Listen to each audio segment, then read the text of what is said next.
Hey guys and gals, Jim back here, and I got a couple more these little mini dioramas that I like doing with these Bandai Star Wars kits. These are the 3/50th scale Millennium Falcons, the little tiny ones in the boxes. And if you remember a while back, I did the Battle of Crate with the Last Jedi. There's three different Millennium Falcons that Bandai has. The Last Jedi comes in the set with the Poe's Poe's X-wing and another X-wing. It's a three-piece set. That's actually the Last Jedi. It's got the rectangular radar dish on it. These two, this is actually kit number 006 from Star Wars: The Last Hope. And this one's actually just listed. I forget the number on it, but this is actually the Empire Strikes Back version. And the bottoms, they do have the different versions: the 3 landing gear, the 5 landing feet, and stuff like that. So there is a difference between them and all that. But anyway, I decided to do a little mini scene with this one in the Empire Strikes Back, where it was flying through an asteroid field and stuff with some TIE fighters chasing it. They don't make, I can probably get from Shapeways or something, little tiny 350 or 3D printed TIE fighters, but they'd be so tiny, that you wouldn't even probably see them. But anyway, I pretty much made a little asteroid field and stuff. And what I used is this is that like floral foam. You find it at Walmart in the craft department.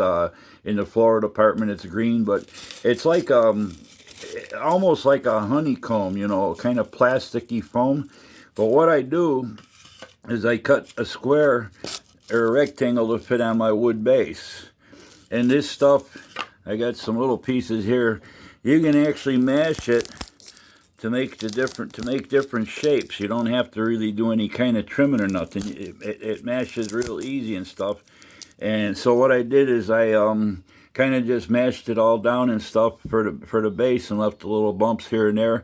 And then for the meteors, I took the asteroids or meteors, I took some little pieces and just squished them into some different odd shapes and everything.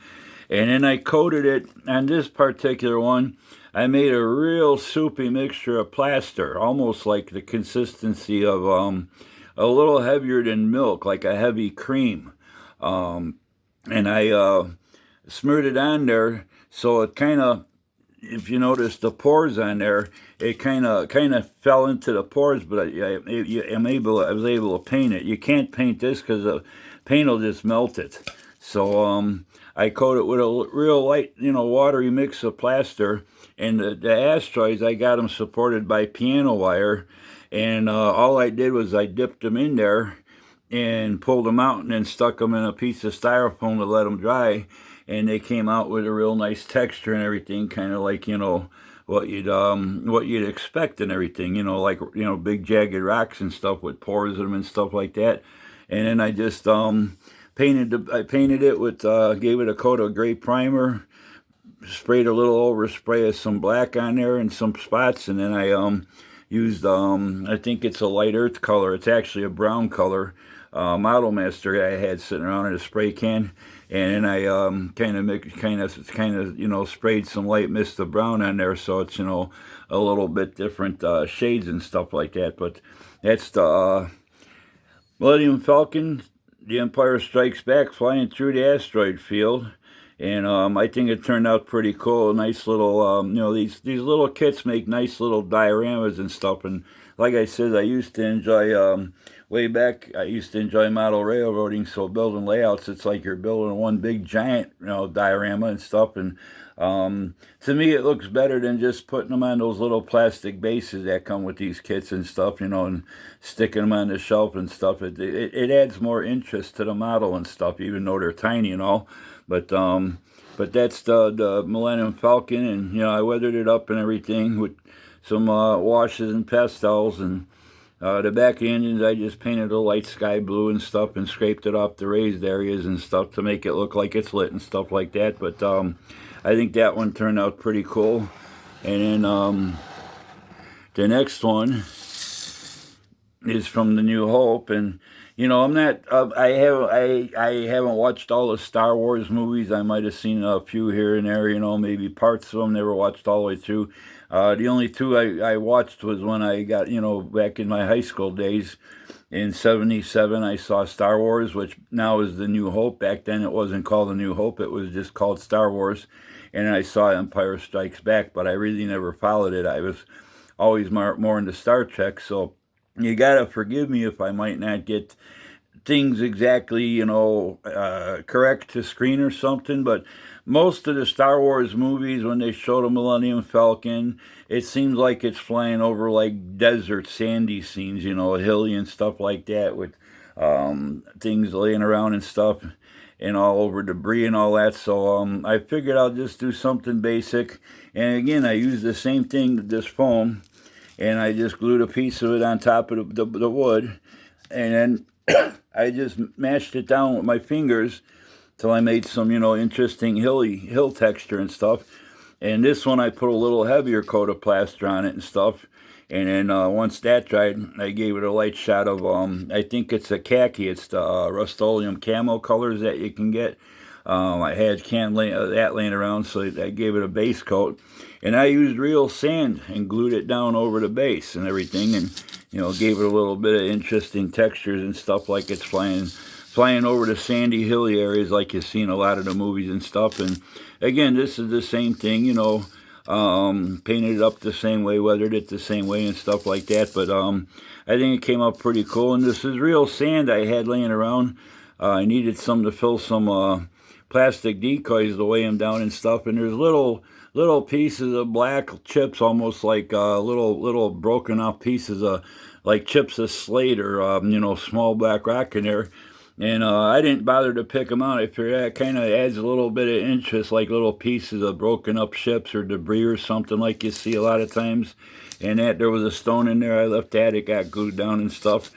And then sand's kind of a little bit sparkly looking, and I didn't want that sparkly effect, so I just took, and once it was all done, I sprayed it all with dull coat to tone it down and everything. But I think it came out looking pretty good, and I just cut the labels off the boxes. Millennium Falcon, that one actually says The Empire Strikes Back on there.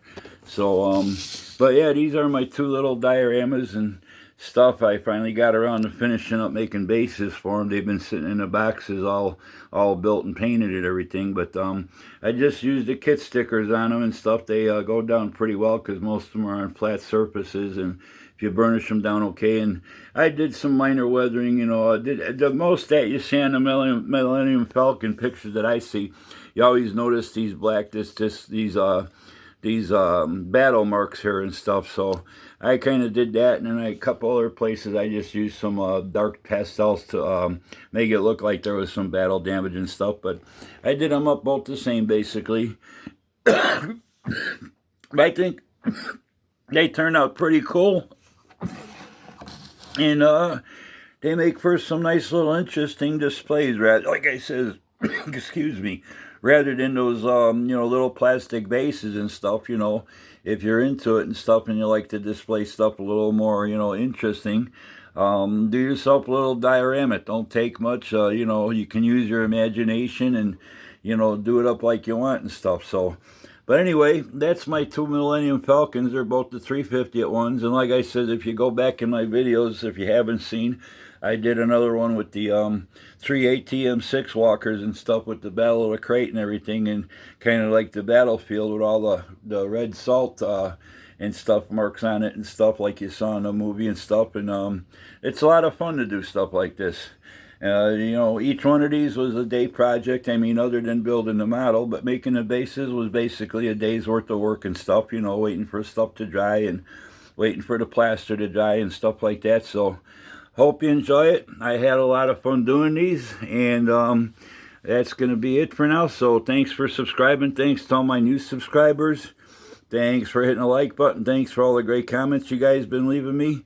And we'll see you soon. I got a couple more of these little kits, one or two more to finish up, and then I'm going to get onto my 144th Millennium Falcon with the photo etch and lighting and all that stuff. And I want to get all this. I'm kind of cleaning the house. I want to get all this stuff out of the way and not have so many boxes with stuff sitting in that's half built and waiting for bases and stuff like that. So till the next time, we'll be seeing you. Take care. Bye.